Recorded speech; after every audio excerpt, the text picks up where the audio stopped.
Hello everyone. तो कैसे आप लोग? आई होप आप सभी लोग ठीक होंगे और अपनी अच्छे से पढ़ाई कर रहे होंगे। अगर अच्छे से पढ़ाई नहीं कर रहे तो अच्छे से पढ़ाई कीजिए, क्योंकि बहुत ज़्यादा ज़रूरी है अच्छे से पढ़ाई करना। बिना अच्छे से पढ़ाई करे हुए आप एग्जाम में पास नहीं हो सकते हो, ठीक है। तो उसके लिए आपको अच्छे से पढ़ाई करनी पड़ेगी। तो इसी के साथ हम स्टार्ट करते हैं अपना अष्टांग हृदय का चैप्टर नंबर 7, जिसका नाम है अनरक्ष अध्याय। अब अनरक्ष अध्याय, इससे पहले हमने 6 चैप्टर कंप्लीट कर लिए हैं। अगर आपने वो नहीं देखे तो आप अष्टांग हृदय की हमारी प्लेलिस्ट चेक करना, वहाँ पर आपको सभी 6 चैप्टर मिल जाएंगे। तो अब स्टार्ट करते हैं हम चैप्टर नंबर 7, जिसका नाम है अनरक्षा अध्याय। इसका मतलब होता है कि प्रोटेक्शन ऑफ फूड, ठीक है। फूड की प्रोटेक्शन करना, यानी कि आपके आहार को किस तरह से हम उसकी प्रोटेक्शन कर सकते हैं, ठीक है। अभी हम इसके बारे में देखेंगे। फिर हम देखते हैं इसमें हमें क्या पढ़ना है। What will we study in this chapter. इस चैप्टर में हमें क्या पढ़ना है। देखो, त्रिउपस्तंभ। त्रिउपस्तंभ क्या होता है कि त्रि का मतलब होता है 3, त्रि का मतलब होता है 3 और स्तंभ का मतलब होता है पिलर, ठीक है। स्तंभ और उप का मतलब हो जाएगी मेन, सॉरी सपोर्टिव। जैसे देखो, एक होता है त्रिस्तंभ, एक होता है त्रिउपस्तंभ। त्रिस्तंभ के अंदर क्या क्या आते हैं? जो त्रिस्तंभ होता है उसके अंदर वात पित्त कफ आते हैं, ठीक है। जब बात आती है त्रियो उपस्तंभ की, उप आ जाता है, यानी उप आ जाता है। तो ये क्या होते हैं? ये होते हैं आहार निद्रा ब्रह्मचार्य, ठीक। त्रिस्तंभ कौन कौन से होते हैं? आपके वात पित्त कफ, ठीक है। यानी जो सपोर्टिव पिलर्स होते हैं वो होते हैं वात पित्त कफ, ठीक। जो त्रिउपस्तंभ होते हैं वो त्रिस्तंभ सपोर्टिव पिलर नहीं होती, ये मेन पिलर होते हैं, वात पित्त कफ। यानी त्रिस्तंभ हमारे मेन पिलर होते हैं, जबकि जो उपस्तंभ होते हैं वो होते हैं हमारे सपोर्टिव पिलर, ठीक है। सपोर्टिव पिलर जो कौन कौन से होते हैं? आहार, निद्रा और ब्रह्मचार्य। आहार, निद्रा और ब्रह्मचार्य, ठीक है। ये 3 होते हैं, ए एन बी। इस तरह से आप याद रख सकते हो। जैसे किसी कोई भी घर बनाने के लिए आपको 4 पिलर चाहिए होते हैं ना, जैसे एक पिलर यहाँ पर, एक पिलर यहाँ पर, एक पिलर, यानी कम से कम 3 पिलर तो चाहिए होते हैं। और वैसे बेस्ट होता है 4 पिलर आपको घर बनाने के लिए। उसी प्रकार से जैसे कि त्रिस्तंभ क्या होता है? मेन पिलर्स होते हैं। जैसे ये मेन पिलर हो गए किसी घर को बनाने के लिए, ठीक है, जिन पे घर खड़ा हुआ होता है, ठीक। उसके बाद छोटे छोटे और बीच में सपोर्ट के लिए भी कुछ हमारे पिलर बना देते, जैसे ये पिलर बना दिया यहाँ पर एक छोटा सा, ताकि ये इनको सपोर्ट प्रोवाइड कर सके। इसी तरीक़ा से हमारी बॉडी में 3 स्तंभ होते हैं, यानी मेन पिलर होते हैं वात पित्त कफ, जिन पे हमारी पूरी बॉडी बनी हुई होती है, ठीक है। मेंटेन होती है, बनी हुई का मतलब वो उस पर चलती है उसके अनुसार। और त्रिउपस्तंभ में कुछ सपोर्टिव पिलर भी होते हैं, जैसे आहार, निद्रा, ब्रह्मचार्य। यानी अगर आप अच्छा आहार नहीं लोगे, अच्छी निद्रा नहीं लोगे, अच्छा ब्रह्मचार्य का पालन नहीं करोगे तो आपका जीवन नहीं चलने वाला है। इसलिए इनको सपोर्टिव पिलर कहा गया है। मतलब ये आपके जीवन को, यहाँ पर लाइफ को सपोर्ट करने वाले होते हैं, ठीक है। कौन कौन से? ए एन बी, यानी आहार, निद्रा, ब्रह्मचार्य। ये आपको सीक्वेंस से याद रखना है, क्योंकि सबसे पहले नंबर पे आचार्य ने आहार का वर्णन किया है, क्योंकि इन तीनों में जो सबसे ज़्यादा इंपॉर्टेंट है वो आहार है। क्योंकि बिना आहार के आपका जीवन नहीं रहने वाला, आपकी आयु की रक्षा नहीं होगी, आपके लाइफ की रक्षा नहीं होगी। दूसरे नंबर पर निद्रा। आहार के बाद सबसे जो जरूरी होती है वो होती है निद्रा, ठीक। उसके बाद आता है ब्रह्मचार्य। इन तीनों चीज़ों को आपको फॉलो करना चाहिए, ठीक। देन उसके बाद बात करते हैं हम आगे। इस चैप्टर का स्टार्ट होता है तो पहला आता है कि राज निकटे वैद्य स्थिति, यानी कि राजा के निकट वैद्य की स्थिति होनी चाहिए, ठीक है। देखो, इस टाइम जो यहाँ पर जो इसमें लिखा गया है ना भाई, जैसे हमारा आयुर्वेद 5000 साल पुराना है, ठीक।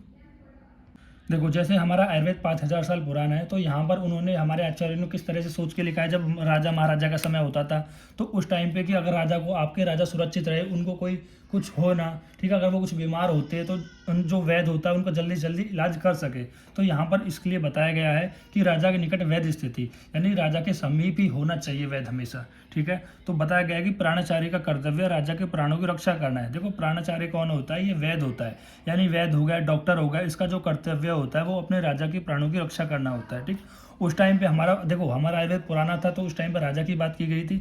इस राजा को आज के टाइम पे हम कोरिलेट कर सकते हैं अपने पीएम से, प्राइम मिनिस्टर से, प्रेसिडेंट से, ठीक है। जैसे प्रधानमंत्री हो गए, मुख्यमंत्री हो गए, ठीक है, राष्ट्रपति हो गए, तो उन सब का एक अलग अलग डॉक्टर होता है, अलग वैद्य होता है। फिजिकल का देखो, यहाँ पर फिजियोथेरेपिस्ट अलग होता है और डाइटिशियन अलग होते हैं। तो ये सब चीज़ रखते हैं। आपने देखा भी होंगे आजकल जो बड़े लोग होते हैं, जैसे कि अंबानी वगैरह हो गए, तो वे सब क्या रखते हैं? वो अपने अलग अलग रखते हैं। फिजिशियन अलग है, डाइटिशियन अलग है, ठीक है, डॉक्टर अलग है। तो वो सारे ही पहले प्रिवेंशन ही लेके चलते हैं सारे, ठीक। उसी प्रकार से जो पहले के जो राजा थे वो अपने पास हमेशा एक वैद्य को रखते थे, ताकि फ्यूचर में अगर हमें कुछ हो जाए तो वो हमारी जान बचा सके, हमको प्रिवेंट कर सके, या होने वाली व्याधियों से पहले ही बचा सके, ठीक। फिर उसके आगे बताया गया है कि प्राणाचार्यों को राजगृह के समीप ही निवास व्यवस्था करे, यानी जो डॉक्टर होते हैं उनके जो घर होता है, उनका जो स्थान होता है वो राजा के घर के पास ही होना चाहिए, ठीक है। ऐसा नहीं है कि जैसे राजा का महल यहाँ पर हो गया, फिर 15 किलोमीटर दूर यहाँ पर ही डॉक्टर है, ठीक है, ऐसा नहीं होना चाहिए, ठीक है। जैसे राजा का घर यहाँ पर है तो इसके साइड में ही, कहीं साइड में आगे आगे पीछे ही प्राणाचार्य या डॉक्टर का निवास होना चाहिए, ताकि अगर अगर कोई भी रिलेटेड प्रॉब्लम होती है आपके राजा को तो वो जल्दी से जल्दी उसका इलाज कर सके। ठीक है, अब आप ऐसे समझ सकते हो जैसे हार्ट अटैक होता है। ठीक है, हार्ट अटैक में भी क्या होता है कि जल्दी से जल्दी आपको सीपीआर देना पड़ता है। ठीक है, या फिर कुछ एस्पिरिन डिस्प्रिन नाम की टैबलेट देनी पड़ती है जो कि ब्लड थिनर होती है और आपके ब्लड को थिन कर दे, ताकि जो कोई क्लोट जम गया होता है हमारे आर्टरी में उसको वो डिजोल्व कर सके। ठीक, ये कैसी कंडीशन होती है, उसमें बहुत जल्दी आपको सीपीआर देना पड़ता है। ठीक है, अगर आपको 4-5 मिनट भी लेट हो जाए तो उसमें खेल खत्म हो जाता है, तो इसलिए जल्दी से जल्दी इसमें सीपीआर देना पड़ता है। इसलिए कहा गया है कि राजा का जो घर है वो बहुत जो प्राणाचार्य का जो घर है या निवास है वो बहुत पास होना चाहिए, ताकि हर एक कंडीशन में राजा की प्राणों की रक्षा कर सके। ठीक है, देखो अब ब्लड थिनर के लिए मैं यहाँ पर एक अलग से बता देता हूँ टैबलेट, जिसका नाम होता है क्लोपिलेट। ठीक है, क्लोपिलेट करके नाम एक टैबलेट आती है, तो वो भी क्या करती है, ब्लड थिनर होती है। ठीक है, और डिस्प्रिन, एस्प्रिन भी कुछ और भी टैबलेट्स होती है जिनको इमरजेंसी कंडीशन में यूज़ किया जाता है। ठीक है, अभी आपके लिए इतना इंपॉर्टेंट नहीं है, फिर भी मैंने आपको यहाँ पर बता दिया है। ठीक, फिर आगे देखते हैं हम। ठीक, यहाँ पर हम बात कर रहे थे कि जो प्राणाचार्य को राजगृह के समीप ही निवास करना चाहिए, यानी जो वैद्य होता है, जो डॉक्टर होता है, उसको राजा के महल के समीप ही रहना चाहिए। ठीक है, क्योंकि राजवैद्य सर्वदा सर्वत्र जाकर सावधान रहता है। क्योंकि जो राजवैद्य होता है, मतलब जो राजा का वैद्य होता है, जो राजा का डॉक्टर होता है, वो हमेशा हर जगह सावधान रहता है। ठीक, जैसे फिर आगे बात करते हैं विष से राजा की अनपान आदि की रक्षा। देखो, विष से राजा के अनपान आदि की रक्षा, यानी कि राजा के खाने में कोई जहर ना मिला दे, उससे उसकी रक्षा करना। जैसे देखो पहले के समय में क्या होता था कि युद्ध होता था, जैसे मान लो कि यहाँ पर एक सेना है, यहाँ पर एक सेना है। ठीक है, सेना मतलब यहाँ पर दो राजा, एक राजा ये, एक राजा ये है। अब इन दोनों राजा के बीच में युद्ध होता है, तो ये क्या करते हैं, कभी कभी डायरेक्ट युद्ध ना करके अपना एक आदमी इसके महल में, मतलब इसके महल में पहुंचा देते हैं। बोलते हैं ना, क्या बोलते हैं, जासूस है। जो जासूस होता है वो क्या करता है कि राजा के महल में जाता है और उसके महल में रहता है, और उसके बाद उसके आसपास रह के उसके खाने में जहर मिला देता है।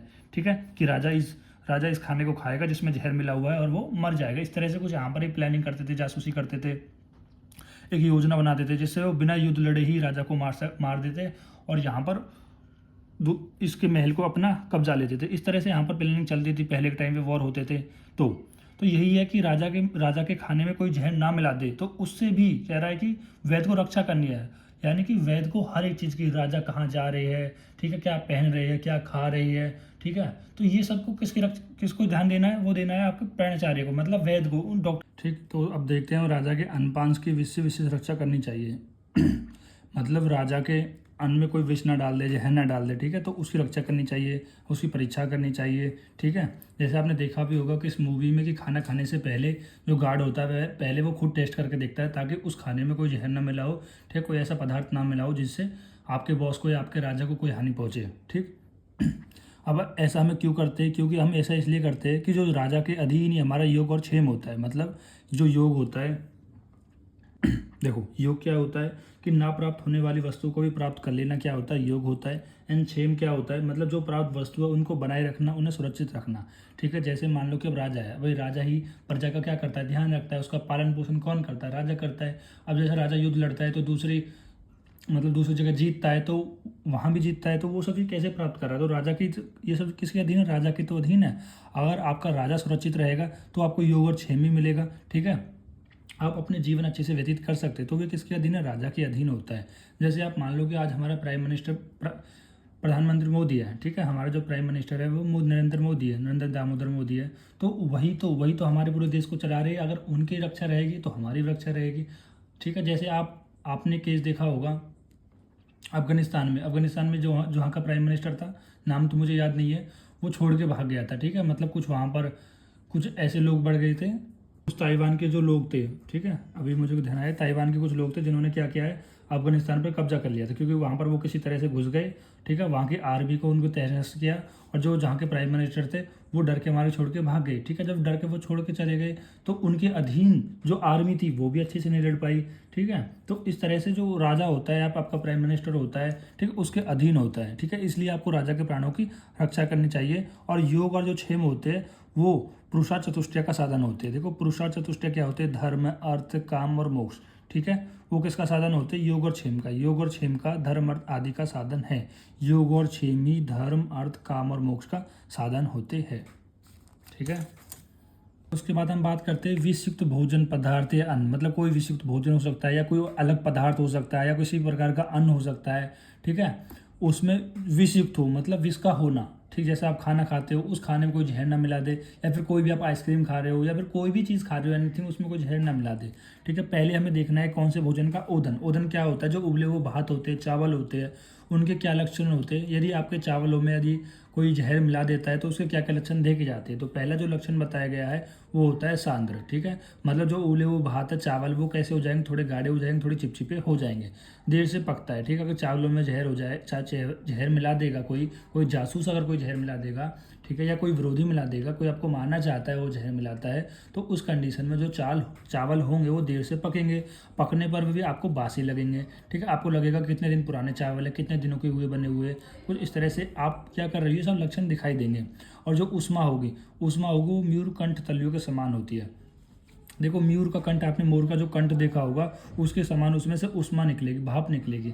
देखो जैसे मान लो ये कोई बर्तन है, इस बर्तन में आप चावल है, ये चावल गिरते हो, छोटी छोटी चावल गिरते हो और इसको आँच में गर्म करते हो। अब इसमें से जो उष्मा निकलती है, भाप निकलती है, वो कैसे निकलेगी, म्यूर के कंठ के समान निकलेगी। अभी म्यूर का कंठ होता है, म्यूर का कंठ कैसे होता है, नीला नीला सा होता है। देखो मैंने अभी सुबह एक वीडियो बनाई थी क्योंकि मोरा यहाँ पर बैठा था, क्योंकि बरसात का मौसम है तो पंछियाँ जो होते हैं वो चहकते रहते हैं और आसपास हमारे छतों पर घूमते रहते हैं। तो मैंने एक वीडियो बनाई है, वहाँ पर मैं आपको साइड में दिखाऊंगा अभी, ठीक है।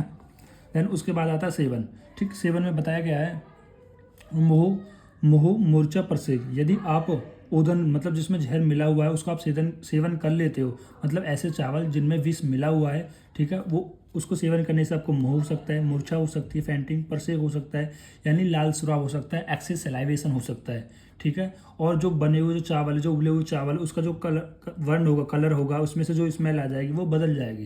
देखो एक होती है एक प्राकृतिक स्मेल, एक होती है विकृत स्मेल, ठीक है, विकृत गंध, प्राकृतिक गंध। आपको प्राकृतिक गंध पता होगी चावल की कैसे होती है, लेकिन जब उसमें विष मिला देते हैं तो उसकी प्राकृतिक गंध ना होकर विकृति गंध होती है, मतलब कुछ अजीब सी स्मेली सी यहाँ पर गंध हो जाती है, ठीक है। ठीक, उसके बाद बताया गया चंद्रिका। चंद्रिका का मतलब क्या होता है कि पानी में पड़ी तेल की बूंद की तरह, ठीक है, मतलब इस तरह से similar to oil drop to on water, मतलब जैसे कि तेल में, जैसे तेल कभी पानी में नहीं मिलता, उसी प्रकार से जो जहर होता है, जो जैसे मान लो ये बर्तन है, आपने इसमें पानी डाला, चावल डाले, और चावल जो उसमें जो जहर डाला होगा ना वो अलग अलग आपको दिखाई देगा, वो कुछ मिक्स नहीं होगा। इस तरह से यहाँ पर ही बता रहा है कि चंद्रिका यानी कुछ ऐसे डॉट डॉट ऐसा कुछ आपको पड़ा हुआ दिखाई देगा उसमें, ठीक है। देन हम उसके बाद देखते हैं व्यंजन। देखो अब हम बात करते हैं व्यंजन लक्षण। व्यंजन यहाँ पर संस्कृत वाला व्यंजन नहीं है, ये जो व्यंजन होता है ये यहाँ पर ग्रीन लीफी वेजिटेबल की बात कर रहा है, यानी जो ग्रीन लीफ वेजिटेबल होती है, जो हरी सब्जियाँ होती है, ठीक है। अब जैसे ही राजा के महल में जो भाई सब्जी भी आती होगी, भाई जब खाना बनता है तो सब्जी भी चाहिए, तो सब्जी कहाँ से आएगी, बाहर से आएगी, ठीक है, सब्जी मंडी से आएगी, या फिर राजा ने जो कहीं खेती करी है, मतलब खेती लगवाई है, सब्जी बोआई है, तो वहाँ से वो सब्जी आएगी, ठीक है। तो उस सब्जी में कोई जहर मिला देता है तो उसके क्या क्या लक्षण देखे जाएंगे। जैसे कि पहला होता है सिगरी सूख जाती है, यानी कि आपने क्या किया, देखो आपने मतलब क्या हुआ, आपने का मतलब मैं ये बताना चाह रहा हूँ कि जैसे मान लो कोई सब्जी आई और आते ही वह कुछ समय में सूख गई। देखो वैसे सब्जी, हर एक सब्जी सूख जाती है 2 दिन 3 दिन 4 दिन में, लेकिन यहाँ पर वो सब्जी कुछ घंटे में सूख रही है, तो इससे आप ये पता लगा सकते हो कि सब्जी जो ये ग्रीन लीफी वेजिटेबल है, ये साग सब्जी है, इसमें जहर मिला हुआ है, ठीक। दूसरा होता है कि उबला पानी काला हो जाता है। उबला पानी का मतलब ये है जिस पानी में आप उस सब्जी को उबालते हो वो काले वर्ण का हो जाता है। देन उसका बाद बताया गया छायाहीन, अतिरिक्त एंड विकृति दिखाई देती है, यानी कि जो आपने पानी उबाला हुआ है, जो पानी बचा हुआ है, ठीक, जैसे कि मानो कि कोई बर्तन था, इस बर्तन में आपने पानी चढ़ाया और इसमें से कच्ची हुई सब्जी डाल दी कि आपने घिया बनाना है, तो इसमें इस घिया में डाल दिया, ठीक है। अब ये जो पानी होगा वो कैसे हो जाएगा, काला वर्ण का हो जाएगा, ठीक है, काले वर्ण का हो जाएगा। या फिर आप इसे वॉश कर रहे हो, मान लो कोई कच्ची सब्जी, घी है, खीरा है, तोरई है, ठीक है, बहुत सारी सब्जी हो सकती है, गोभी हो सकती है, और इसको आप वॉश कर रहे हो, तो जिस पानी में आपने वॉश किया, ठीक है, वो कैसा हो जाएगा, काले वर्ण का हो जाएगा। और अगर आप उसमें अपनी शैडो देखने की कोशिश करोगे तो आपकी जो शैडो है वह तो दिखाई नहीं देगी, दिखाई देगी तो वो बहुत ज़्यादा दिखाई देगी। बहुत ज़्यादा का मतलब है कि आपकी 2 आँख 4 आँख हो सकती है, 2 कान 4 कान हो सकते हैं, ठीक है। तो इस तरह से यहाँ पर बताया गया है। दूसरा बताया गया फैन युक्त होगी, यानी झाग युक्त होगी, मतलब उसमें से झाग आएगा, ठीक है। तंतु युक्त होगी, मतलब रेशेदार होगी, धागे धागे से आपको दिखाई देंगे। एंड बुलबुले उठते हुए दिखाई देंगे, ठीक है, बुलबुले उठते हुए दिखाई देंगे। देन उसके बाद बात करते हुए उत्पन्न राजी द्वारा परीक्षा। राजी क्या होते हैं, लाइन्स, लाइंस द्वारा भी आप परीक्षा कर सकते हो। जैसे कि अगर मांस रस, जैसे कोई मांस रस है उसमें कोई विष मिला देता है तो उसमें किस प्रकार की लाइन आती है, नीली लाइन आ जाती है। ठीक है, देखो जैसे मान लो ये मांस है, इस मांस में अगर जहर मिला दे तो जहर मिलाने से क्या होगा, इस तरह की कुछ यहाँ पर नीली लाइंस आ जाएंगी। ठीक है, जिसको हम राजी बोल रहे हैं, राजी मतलब लाइंस आ जाएगी। तो इससे भी आप परीक्षा कर सकते हो। यदि किसी मांस रस में नीली लाइन आ रही है, ब्लूइश लाइन आ रही है, तो आप ये कह सकते हो कि इसमें जहर मिला हुआ है। जैसे दधी है, या दधी में अगर कोई जहर मिला दे तो स्याव राजी, सिराब का मतलब होता है यहाँ पर ब्लैकिश, यानी ब्लैकिश काली लाइन आ जाएगी। देन दूसरा होता है छीर मतलब दूध में अगर कोई जहर मिला दे ताम्र राजी हो जाएंगे, मतलब ताम्र का मतलब होता है कॉपर। ठीक है, कॉपरी लाइन की तरह हो जाएंगी। छाछ में अगर कोई जहर मिला दे तो ये येलोइश हो जाएंगी। घृत में अगर कोई जहर मिला दे तो वो पानी जैसे पानी वाली लहर होती है ना, वो पानी से छोड़ देता है, पानी वाली लाइन आ जाती है। अगर कोई मज्ञान दारू में मिला देते तो दारू में कोई जहर मिलाता है तो वो काली हो जाती है। ठीक है, अगर तेल में कोई जहर मिला देता है वो अरुण वर्ग यानी नीली वर्ग की कुछ नीली वर्ण या नीली ब्लैकिश लाइन यहाँ पर आ जाएगी। देखो यहाँ पर हमने ये क्यों बताया, ये इसलिए बताया गया है कि राजा है वो कुछ भी सेवन कर सकता है। वो मांस का सेवन कर सकता है, दही का, दूध का, छाछ का, घृत का। ठीक है, और भी बहुत सारे द्रव्य, आपको सभी द्रव्य को नहीं पहचानना है। ठीक है, कुछ इतने भी द्रव्य आप लिख दोगे तो काफ़ी है।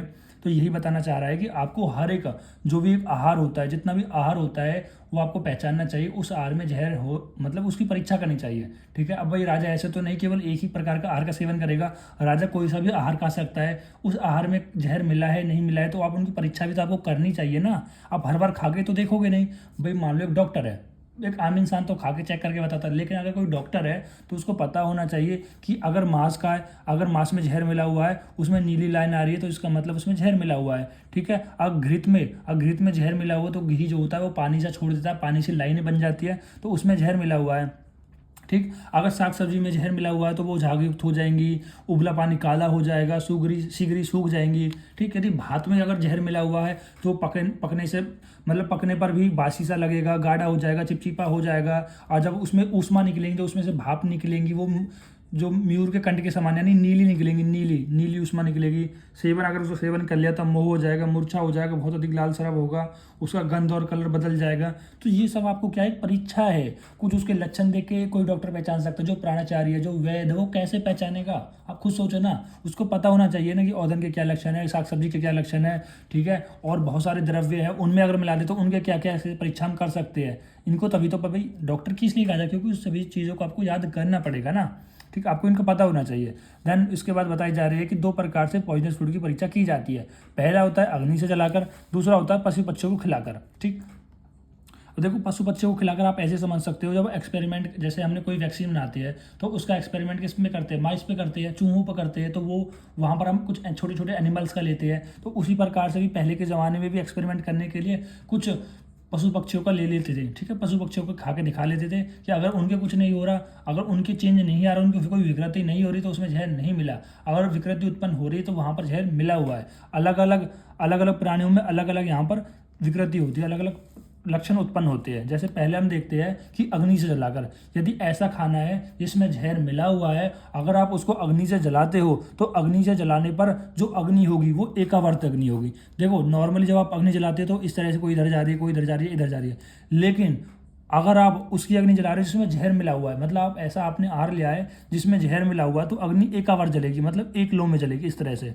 ठीक है, अगर आपने अग्नि में कोई ऐसा आहार डाला जिसमें जहर मिला हुआ है, विष मिला हुआ है, तो अग्नि कैसे जलेगी, एकावर्त, ज्वाला एकावर्त होगी। आपको ध्यान रखना है। देन अत्यधिक स्फुटन होता है। स्फुटन मतलब चट फट की आवाज़ आती है, चटक चट पिट कट कट कट चट। कब होगी, जब भी आपके आहार द्रव्य में कोई जहर मिला हुआ होगा तो अग्नि में जो आवाज़ आएगी वो स्फुटन की आवाज़ आएगी। देन दूसरा बताया धूम का रंग मयूरकंठ के समान होता है। ये हमने ओदन में भी बताया था। यदि आप ओदन को जब आप अग्नि पे तपा रहे थे उसमें से जो ऊष्मा आ रही थी वो नीले कलर की आ रही थी। अब इसमें भी यही होता है कि इसमें से जो धुआं आएगा वो नीले कंठ के नीला आएगा, जैसे मयूर का कंठ होता है इस प्रकार से। ज्वाला या विभिन्न ज्वाला के मतलब जैसे आपने देखो ज्वाला या विभिन्न बिना ज्वाला का क्या मतलब होता है, यहाँ पर बताया गया है कि जैसे कि आप अग्नि में विषैला पदार्थ को यानी विष को डालते हो, विष मतलब उस जहर को डालते हो। ठीक है, जिसमें मतलब ऐसा खाना जिसमें जहर मिला हुआ है, यदि आप उसको अग्नि में डालते हो या तो ज्वाला बहुत तेज जलेगी या ज्वाला बिल्कुल नहीं जलेगी। देन उसका बताया गंध सब गंध के समान होती है। ठीक है, मतलब उसमें से जो ऑर्डर आएगी, स्मेल आएगी, वो कैसे आएगी, जैसे सब क्या होता है, ये होता है कि जो इंसान मर चुका होता है, ठीक है, उसकी जो डेड बॉडी होती है, इसको हम बोलते हैं सब में से जैसे गंध आती है, जैसे आपने कैडेवर देखा होगा, जिस प्रकार से उसमें से जो स्मेल आती है ना, तो इसी प्रकार की यहाँ पर स्मेल आएगी। देन दूसरा बताया कि पशु को खिलाकर, ठीक है। दूसरी आप ऐसे कैसे परीक्षा कर सकते हो भाई, कोई भी विषयुक्त भोजन होगा तो उसकी परीक्षा आप ऐसे कर सकते हो कि किसी पशु बच्चे को खिला दे, जैसे मक्खियों को खिला के दे सकते हो। यदि मक्खी ने वो विषयुक्त भोजन खाया और वो मर गई तो आप पहचान सकते हो कि इसमें विष मिला हुआ है। दूसरा, कौवा को खिलाते हो, कौवा का जो स्वर होता है वो छीन स्वर हो जाता है, ठीक, छीन स्वर हो जाता है, तो इससे भी आप पहचान सकते हो, ठीक है। अब छीन स्वर का मतलब होता है इसका स्वर बिगड़ जाता है, ठीक, इस तरह से, ठीक। तो इससे आप पता लगा सकते हो कि जो ये आहार है, जो ये भोजन है, वो विष युक्त है। देन तीसरा होता है तोता को यदि आप खिलाते हो तो जोर से बोलने लगता है, ठीक है। एंड चौथा होता है हंस, ठीक है। हंस को अगर आप विषयुक्त भोजन खिलाते हो तो लड़खड़ाने लग जाएगा, चक्कराने लग जाएंगे, ठीक। देन फिर होता है यहाँ पर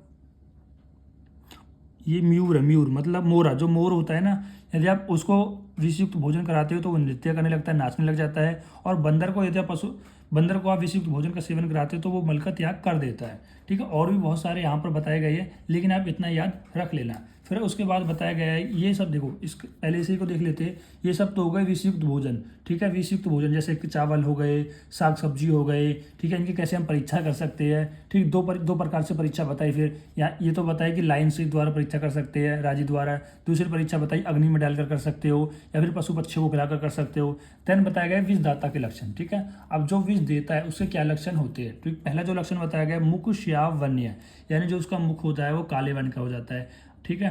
देन दूसरा बताया मतलब सूख जाता है, लज्जित सा रहता है, पसीना निकलने लगता है, कांपने लगता है, ठीक है। ये सब डरा हुआ होता है, चलते हुए फिसल जाता है, जम्भैया लेने लगता है। मतलब जो भी व्यक्ति राजा के भोजन में जहर मिलाता है, ठीक है, वो कैसा रहता है, हमेशा डरा डरा सा रहता है, पसीने आते रहते हैं, उसको लगता है, उसको भय रहता है कहीं किसी को पता ना लग जाए कि इसमें जो जहर डाला है वो मैंने डाला है, ठीक है। वो हमेशा लज्जित सा रहेगा क्योंकि उसने बुरा कर्म करा है, भाई बुरा कर्म करा है इसलिए वो लज्जित महसूस कर रहा है। अब आगे देखना है हमें स्थान अनुसार विष के लक्षण एवं चिकित्सा, ठीक है। स्थान अनुसार, स्थान कैसे, जैसे स्पर्श से, मुख से, अमाशय से, पक्वा से। यदि आप विष को स्पर्श करते हो तो उससे कौन कौन से लक्षण, कौन कौन से रोग हो जाएंगे और क्या हम चिकित्सा करेंगे। यदि उस विष को, मतलब जो विषयुक्त भोजन अगर आप उसका सेवन कर लेते हो, ठीक है, विषयुक्त भोजन का या विष का सेवन कर लेते हो तो मुख में जाने पर उसके क्या क्या लक्षण आएंगे, ठीक। देन अमाशय में पहुंच जाएगा तो वो विष, तो उसके क्या लक्षण आएंगे, एंड पक्वाशय में पहुंचने पर उसके क्या लक्षण आएंगे, ये सभी को हमको देखना है। सबसे पहले हमें देखना है यदि आप विष को स्पर्श करते हो तो उस केस में क्या क्या लक्षण दिखेंगे और क्या उनकी चिकित्सा पॉसिबल है वहाँ पर। तो सबसे पहले है कि यदि स्पर्श करने पर कांडू होगा, कांडू होती इचिंग, खुजली सी मचेगी। देन दाह उत्पन्न होगा, मतलब जहाँ पर टच होगा तो वहाँ पर बर्निंग सेंसेशन होगा। ऊष्मा होगी, लोकल वार्मिथ, मतलब जहाँ पर आपने टच किया होगा वहाँ पर आपको गरम गरम सा फील होगा, ठीक है। एंड देन ज्वर, मतलब बुखार भी हो सकता है, ठीक। एंड देन अर्थी मतलब पेन होता है। स्पॉट यानी ब्लिस्टर आप जानते हैं ना, जो फोड़े से होते हैं, फोड़े से बन जाते हैं। सुनपन यानी नम्बनेस हो सकता है, जैसे पाम्स हो जाता है ना, नम्बनेस ऐसे भी फील हो सकती है। नाखून एंड रोग, ये रोग नहीं होगा, ये रोम होगा, ठीक। रोम मतलब जो हेयर फॉलिकल्स होते हैं ना, ठीक, जो छोटे छोटे हेयर्स होते हैं, रोम होते हैं, ये भी गिरने लग जाएंगे। एंड सोप ओडिमा, यानी वहाँ पर सूजन आ जाएगी। देखो आपने क्या किया है कि किसी विष को यहाँ पर स्पर्श कर दिया तो ये सारे लक्षण देखे गए। इसको मैं आपको कैसे समझा सकता हूँ, देखो जैसे कि ततैया खा जाता है, चींटी खा जाती है, या फिर कोई और छोटे छोटे इंसेक्ट खा जाते हैं। वो खाते हैं तो क्या करते हैं, वो भी अपने हमारे अंदर कोई इंसेक्ट, कोई पॉइजनस छोड़ते हैं, ठीक है। उसके इसमें भी आप देखना कि जहाँ पर जैसे कोई ततैया खा गया तो वहाँ पर खुजली मचती है, बर्निंग सेंसेशन होती है, सूज भी जाता है, गरम गरम फील होता है। ये सब क्या, ये सारे लक्षण वहाँ पर नहीं देखे जाते। सेम वही तो लक्षण है भाई। देखो विष है, विष यानी पॉइजन तो भाई छोटे इंसेक्ट जब काट लेते हैं तो वो भी तो आपकी बॉडी में पॉइजन छोड़ते हैं। तो उस केस में भी ये सारे आपको जो करेक्टर है, सारे आपके लक्षण है, वो सब आप यहाँ पर देख सकते हो। फिर बात आती है इसकी क्या चिकित्सा की जाए। तो चिकित्सा में मतलब पहला बताया गया विषनाशन। विषनाशन मतलब जितनी भी एंटी पॉइजनस ड्रग्स है उन सभी को यहाँ पर प्रयोग करना चाहिए, ठीक। देन होता है परिसेक। परिसेक का मतलब होता है कि लेप, ठीक, मतलब लेप लगाना चाहिए। तो यहाँ पर बताया गया उसीर का, चंदन का, पदम का और अमृता कहते हैं हम गिलोय को, ठीक है, अमृता हम कहते हैं गिलोय को। इन सभी को आपको यहाँ पर लेप लगाना चाहिए। और तगर का आदि, इन सभी को आपको क्या करना चाहिए, लेप लगाना चाहिए। जैसे जहाँ पर आपने टच किया, जैसे मान लो आपने हाथ से टच किया विष को, तो आपके हाथ में कह रहा है इचिंग हो रही है, धाव उत्पन्न हो गई है, ठीक है। जो आपको कुछ बुखार आने लगा है, पेन हो रहा है, कुछ ब्लिस्टर से आने लगे, तो उसमें आपको कुछ लेप लगाने हैं जहाँ पर ये कुछ द्रव्य बताए गए, कुछ औषध बताई गई है और कुछ विषनाशक एंटी पॉइजन ड्रग्स का भी यहाँ पर आपको यूज़ करने को बताया गया है। देन उसके बाद बताते हैं मुख। यदि आपने विष को मुख में धारण कर लिया है, मुख में ग्रहण कर लिया है, तो उस कंडीशन में आपको क्या क्या लक्षण दिखेंगे। पहला होता है लाल स्राव, मतलब एक्सेसिव सलाइवेशन होगा। देन दूसरा होता है जीभ और ओष्ठ में जड़ता आ जाएगी, यानी जो आपकी जीभ है और जो आपका तालू है, ठीक है, उसमें जड़ता का मतलब होता है नमनस, शून्यपन आ जाएगा। जैसे ही आपने विष को मुख में ग्रहण किया तो उसमें आपकी जो जीभ है, जो टंग है और जो आपका पैलेट है, उन सब में क्या आ जाएगी, जड़ता आएगी, मतलब शून्य हो जाएंगे बिल्कुल। ठीक, जैन उष्मा मतलब भाप भाप गरम गरम सा फील होगा वहाँ पर। ठीक है, चिमचिमाहट होगी, चिमचिमाहट होती है। देन दंत हर्ष होती है, मतलब कोई चीज़ आप खाते हो तो वो बहुत ठंडी लगती है। ठीक है, मतलब जैसे दांतों में पानी लगता है ना, इसको हम कहते हैं दंत हर्ष। देन रस ज्ञातव, रस ज्ञातव का मतलब होता है कि loss of gustatory sensation and हनुस्तंभ लॉक जो। तो ये सारे यहाँ पर लक्षण देखे जाते हैं यदि आप विष को मुख में धारण करते हो तो। ठीक, अब इसकी चिकित्सा क्या बताई गई है, गंडूस बताया गया है। देखो गंडूस, अब मैंने आपको बताया था कि मेडिकेटेड औषध, देखो मेडिकेटेड औषध लेते हैं जिनका हम गंडूस करते हैं। ठीक है, यहाँ पर कोई मेडिकेटेड औषध होंगी जिनको हम गंडूस करेंगे। देन विषनाशक, मतलब कुछ एंटी पॉइजनस भी यहाँ पर हम लेंगे। फिर आता है अमाशय में। यदि आप यदि आपका जो विष है वो अमाशय में पहुँच जाए, अमाशय में पहुँचने के बाद उसके क्या क्या लक्षण देखे जाते हैं। पहला होता है श्वेत, बहुत ज़्यादा पसीना आने लगेगा आपको। ठीक है, आद्यमान, पेट फूल जाएगा, भ्रम होने लगेगा, वमन, उल्टियाँ होने लग जाएंगी। ठीक है, मूर्छा, फेंटिंग हो जाएगी, मद इंटॉक्सिकेशन हो जाएगा, रोमहर्ष हो जाएंगे। ठीक है, दहा, बर्निंग सेंसेशन उत्पन्न हो जाएगी, नेत्रन हृदय गति का अवरोध हो जाएगी, मतलब आंखों में और हृदय में गति अवरोध हो जाएगी। देखो ये बहुत इंपॉर्टेंट है, हृदय गति अवरोध। यदि आप जहाँ समझ रहे हो ना, अगर हृदय गति अवरोध हो गई, हृदय गति अवरोध होते क्या हो जाएगी, आपकी डेथ हो जाएगी। तो ये इंपॉर्टेंट है। देन इसकी चिकित्सा, अभी हम चिकित्सा दोनों को, अमाशय पकवाशय की चिकित्सा देखेंगे। पहले हम पकवाशय के लक्षण देख लेते हैं। पकवाशय के लक्षण बताए गए हैं। यदि विष जो है पकवाशय के अंदर पहुंच जाए तो उस केस में अनेक वर्णीय वमन, मतलब बहुत सारे कलर की उल्टियाँ होंगी, होते हैं ना, खून की उल्टी हो रही है। ठीक है, तो इस तरह से मतलब बहुत सारे कलर की उल्टियाँ होंगी, वमन होगा, अति मूत्रता, बहुत ज़्यादा यूरिन आएगा, एक्सेसिव यूरिनेशन होगा, अतिशय डायरिया हो जाएगा। ठीक, एंड देन तंद्रा होगा। ठीक, एंड क्रिस्तव होगा, मतलब सूख जाओगे, पांडुत, एनीमिया हो जाएगा, उदर रोग हो जाएगा, एसाइटिस, यानी एसाइटिस आप जानते हैं, जल उदर रोग, जो आपने विपरीतवाद में पढ़ा होगा, चैप्टर नंबर 17 और पदार्थ विज्ञान। ठीक, कार्यकारण सिद्धांत में, वहाँ पर सूडो प्रेगनेंसी देखा होगा, मतलब किसी भी व्यक्ति का पेट फूल जाता है, आपको ऐसा लगता है कि उसे प्रेगनेंसी है पर उसका प्रेगनेंसी नहीं होती, उसको एसाइटिस रोग होता है, यानी कि जल उदर होता है, यानी पेट फूल जाता है। देन बल क्षय हो जाता है। तो ये सारे लक्षण देखे जाते हैं जब जो विष पकवाशय के अंदर पहुंच जाता है तो। ठीक है, तो इसकी चिकित्सा क्या बताइए, इसकी चिकित्सा बताइए वमन। देखो यदि जो विष अमाशय के अंदर है तो आप उस केस में वमन करा सकते हो। यदि विष पकवाशय के अंदर पहुंच गया तो उसमें विरेचन करा सकते हो। भाई आप खुद सोचो ना, अगर स्टोमच के अंदर ही है तो आप डायरेक्टली उसे बाहर निकाल सकते हो। देखो अगर वो विष आपके स्टोमच के अंदर ही है तो आप उसे वमन करा सकते हो, मतलब बॉडी से बाहर निकाल सकते हो। लेकिन अगर वो एक बार स्मॉल इंटेस्टाइन में पहुंच गया तो आप इसको वमन करके उल्टी करा के नहीं निकाल सकते, फिर आपको विरेचन द्रव्य देने पड़ेंगे, विरेचन कर्म कराना पड़ेगा और उसको गुदा के द्वारा बाहर निकालना पड़ेगा। ठीक है, तो याद रखना, वमन हम अमाशय में कराते हैं और विरेचन पकवाशय में कराते हैं। ठीक, जैसे यहाँ पर लिख भी रहा है, अमाशय में हम वमन कराते हैं और जबकि पकवाशय में हम अतिसार होता है। तो अतिसार के थ्रू ही हम यहाँ पर इस जो हमारे पकवाशय के अंदर जो विष पहुंचा है उसको हम निकाल सकते हैं। देन नस्य कर्म करा सकते हैं और कुछ यहाँ पर पान करने के लिए औषध भी बताई गई, जैसे हरिद्रा का सेवन बताया गया, दारविका, करम्बिका, गुड़ का, सिंदूरवरितिका, निष्पाव, वाष्पिका, सतपार्विका, तंडुल्य मूल का, कुकुट अंड का एंड अवलुमूज का। ठीक है, तो यहाँ पर इतनी सारी यहाँ पर औषध का पान करने के लिए बताया गया है यदि जो विष है आपका अमाशय और पकवाशय के अंदर पहुँच जाए तो। आई होप आपको क्लियर होगा, ये इंपॉर्टेंट टेबल है तो आपको याद रखना पड़ेगा। यदि आप विष को टच करते हो तो उस केस में कौन कौन से लक्षण है और क्या चिकित्सा है। यदि विष को आप मुख में पहुंच जाते हैं तो उसमें क्या क्या लक्षण देखे जाते हैं और उनकी हम क्या चिकित्सा कर सकते हैं। और जब अमाशय और पकवाशय में पहुंच जाए विष तो उससे क्या क्या लक्षण होते हैं और उन केस में हम क्या क्या चिकित्सा और क्या क्या पान यहाँ पर हम करा सकते हैं। ठीक, आई होप आपको इतना क्लियर हुआ होगा। देन हम बात करते हैं विष मुक्त की चिकित्सा। यानी विष मुक्त की चिकित्सा का मतलब है कि किसी ने अगर विष को खा लिया है तो उस केस में आप क्या चिकित्सा कर सकते हो। ठीक है, ठीक, जिस व्यक्ति, जैसे मान लो ये तो हमने बताया कि मुख में गया, पकवाशय में गया, लेकिन मान लो कोई व्यक्ति है, ठीक है, अब वो उसने विष का सेवन कर लिया किसी भी तरीका से, तो उसमें आप क्या चिकित्सा कर रहे हो। तो जिस व्यक्ति को विषैला पदार्थ खिलाया गया हो उसके उपचार में वमन, सबसे पहले तो यही है, अगर अमाशय में होगा तो वमन करा दो।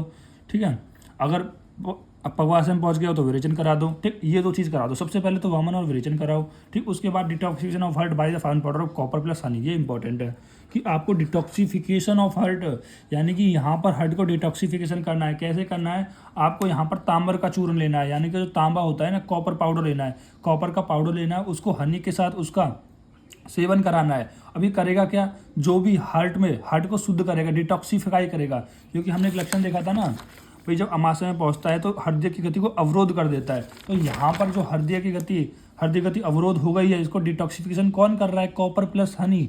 यानी जो तांबर का चूर्ण है, तांबर का जो पाउडर है, कॉपर का जो पाउडर है, वो क्या कर रहा है, वो आपके हृदय को डिटॉक्सिफिकेशन कर रहा है। इसलिए कर रहा है ताकि आपकी डेथ ना हो। उसके बाद आपको हृदय के विषमुक्त हो जाने के उपरांत जो हृदय है वो विषमुक्त हो गया। डिटॉक्सिफिकेशन मतलब क्या, मतलब जो विष की वजह से वो उसमें टॉक्सिन आ रहे थे ना, तो उसको डिटॉक्सिफिकेशन कर दिया है। तो हृदय को विषमुक्त हो जाने के उपरांत रोगी को 3 ग्राम स्वर्ण वसम हनी के साथ दे, ठीक है। तो याद रखना है, सबसे पहले आपको कॉपर का पाउडर देना है हनी के साथ, ताकि जो आपका हृदय है, जो आपका हार्ट है, उसमें कुछ टॉक्सिन आ गई है विष की वजह से, उसको डिटॉक्सिफिकेशन किया जाए, विष मुक्त किया जाए। विष मुक्त हो जाने के बाद आपको 3 ग्राम स्वर्ण भस्म देनी है हनी के साथ, ठीक है। और स्वर्ण विषम, अगर आप एक बार स्वर्ण भस्म दे दोगे, स्वर्ण भस्म क्या होता है, जो सोने की भस्म है भाई, मान लो कोई ऐसा सोना है तो इस सोने को हम घिस के पाउडर बना लेंगे, ये हो गई स्वर्ण भस्म। ऐसे ही तांबे की भस्म हो जाएगी, ठीक है।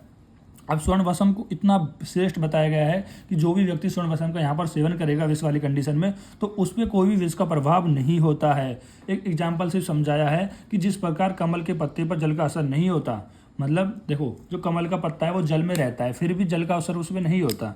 जैसे मान लो ये कमल का पेड़ है, तो ये यहाँ पर इस जल का ऐसे पत्ता है और ये जल के अंदर डूबा होता है, ठीक। जल के अंदर डूबा होने पर भी इस पर कोई भी उस पर कोई भी पानी का प्रभाव नहीं होता। उसी प्रकार कोई भी व्यक्ति यदि विष का सेवन कर लेता है और उसको स्वर्ण भस्म का सेवन करा दिया जाता है तो उस पर विष का प्रभाव नहीं होता। तो स्वर्ण भस्म बहुत इंपॉर्टेंट बताई गई है, तो आप स्वर्ण भस्म दे सकते हो। स्वर्ण भस्म कब दोगे, जब आप उसके हार्ट को डिटॉक्सिफिकेशन कर दोगे, ठीक। डिटॉक्सिफिकेशन कैसे करोगे, आप जो तांबर का जो चूर्ण है, तांबे का जो फाइन पाउडर है, उसको हनी के साथ उसको दे दोगे ताकि उसका जो डिटॉक्सिफिकेशन हो जाए। डिटॉक्सिफिकेशन होने के बाद, यानी कि जब आपका हृदय विष मुक्त हो जाए, उसके उपरांत आपको 3 ग्राम स्वर्ण भस्म हनी के साथ देनी है। और स्वर्ण भस्म लेने के बाद विष का उस इंसान पर कोई भी प्रभाव नहीं पड़ेगा, ठीक है। तो सबसे पहले आपको क्या कराना है, वमन कराना है। दूसरे कंडीशन में विरेचन कराना है, ताकि अगर विष आमाशय के अंदर हो, स्टोमच के अंदर हो, तो उसको उल्टी करके बाहर निकाल दिया जाए। यदि वो पकवास में पहुंच गया तो विरेचन करके उसे निकाल दिया जाए, ठीक है। फिर उसके बाद कह रहा है कि आपको हार्ट को डिटॉक्सिफिकेशन करना है, यानी तीसरे दिन ताम्र भस्म देनी है,